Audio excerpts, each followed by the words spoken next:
My name is Lena and I'm an International and Social Public Policy student here at LSE.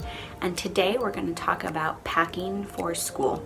So I'm from the United States originally. I had a long way to come, and when I packed for London I wasn't totally sure what to expect. So here's my rundown of things I wish I had known before I came.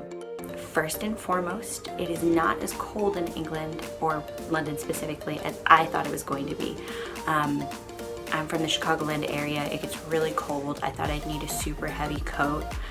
Not really. London is a lot of dark colors, so be aware. I like to dress like I'm part of a Crayola crayon box, and you'll stick out if you do, which is not a bad thing, but it's something to be aware of.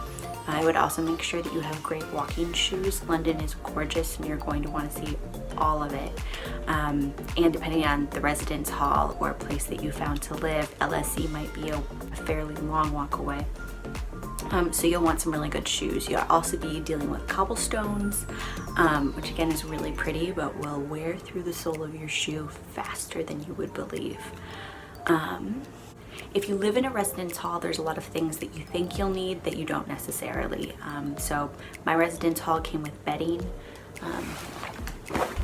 I did bring some of my own. It also came with adapters, which was something that I was really worried about finding, and I didn't need to be. So go ahead and make sure that you read through all of the manuals and packets that you get before you come, so you really know what you don't need or stress about. When you're packing, I would also recommend bringing stuff that makes you happy, even if it feels like it's a little silly or you're a long ways away. So I brought my ukulele, which was exciting for me. I also recommend that once you get here, you make sure that you decorate. It helps make a place feel like home. And last but certainly not least, don't forget your electronics. So that's all for today. Bye.